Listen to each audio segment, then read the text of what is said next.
Olá pessoal, tudo bem?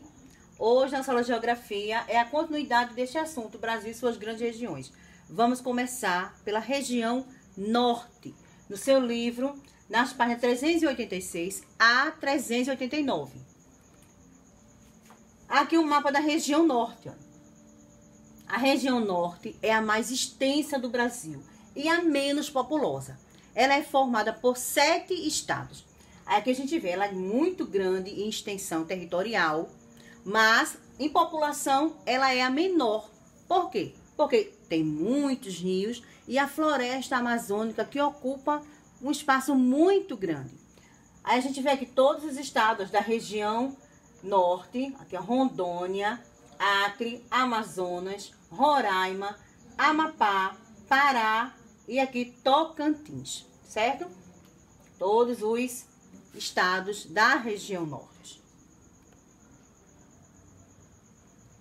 O relevo da região Norte.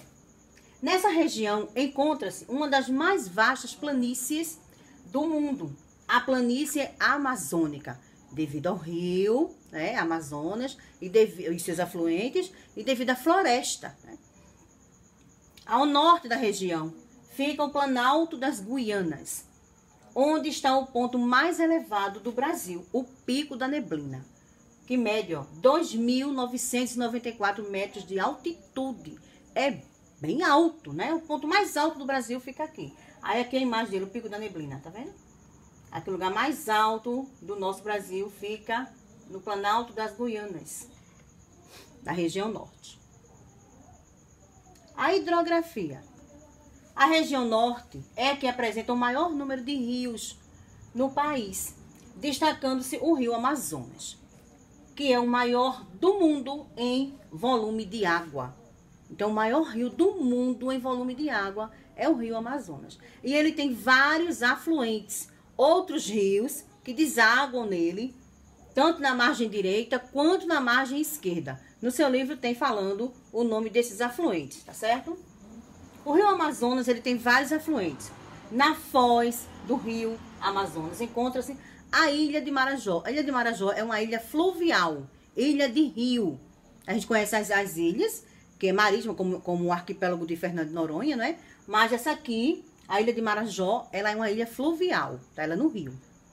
Os rios são muito utilizados no transporte de pessoas e mercadorias em toda a região.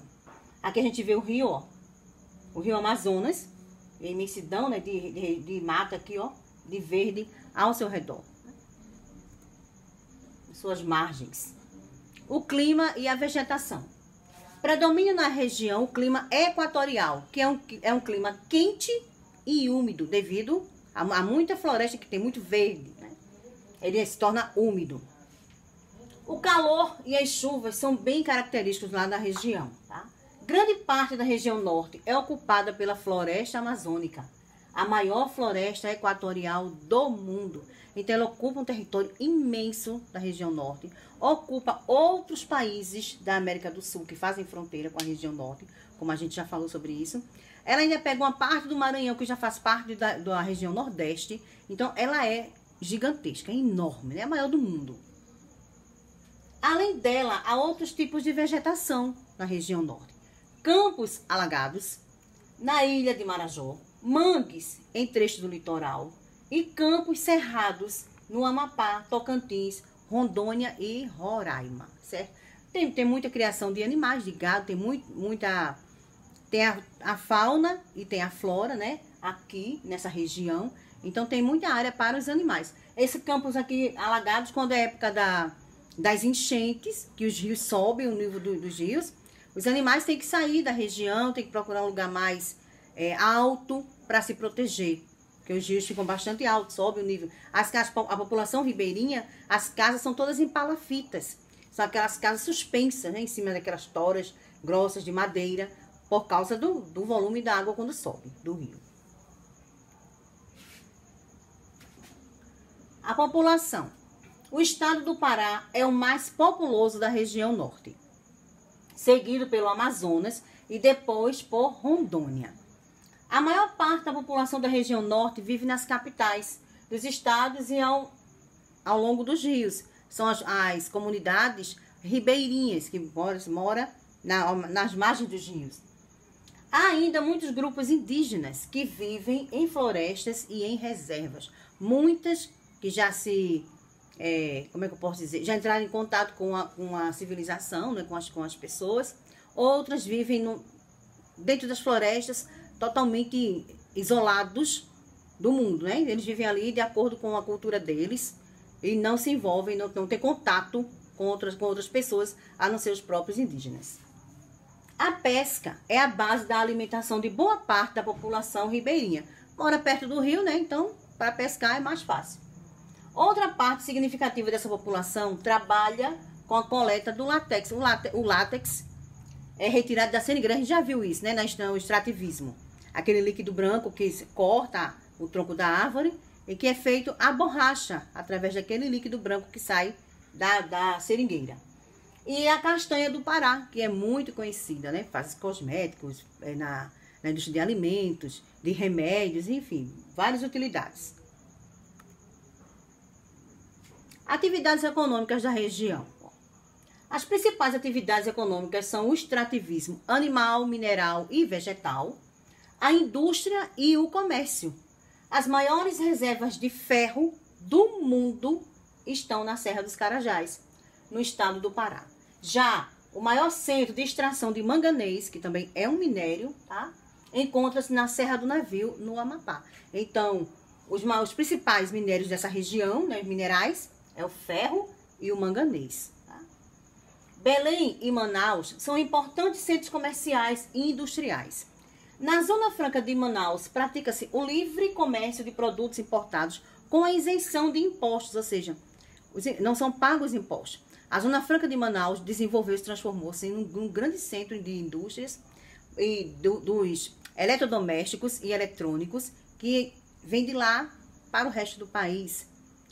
Aí na Zona Franca de Manaus, no seu livro tem explicando mais um pouquinho sobre isso. E tem uma pesquisa para você fazer justamente sobre isso aqui, ó. Sobre a isenção dos impostos, tá?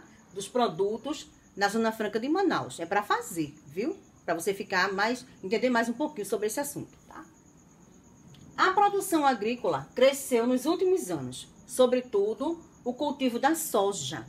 Além da soja, os principais produtos agrícolas da agricultura, né, são a juta, a pimenta do reino, o cacau, a malva e o guaraná. Só são esses, não tem outros, né? Tem outros produtos, agora esses são os principais, porque são exportados, né? São vendidos para fora do país, também para dentro do país, para as outras regiões. Então, são produtos bastante importantes da agricultura da região norte. E o transporte, a rede de transporte, ó. A rede de transporte da região é muito deficiente. Se a gente acha que a nossa é ruim, lá é pior. Porque aqui a gente tem várias opções, né, de transporte. E lá, praticamente, é na água. É o transporte hidroviário, porque terrestre fica complicado. Então, a gente vê aqui, ó. A rede de transporte da região é muito deficiente, predominando o transporte hidroviário, que faz o trajeto de passageiros e de mercadorias pelos rios da região. Tem muito rio, então os rios são aproveitados para o transporte das pessoas e das mercadorias. As pessoas se locomovem mais assim, de barquinho, de jangadas e outros tipos de transporte aquático que tem, do que a gente de ônibus, de metrô, que não, é difícil, no meio do mato, né?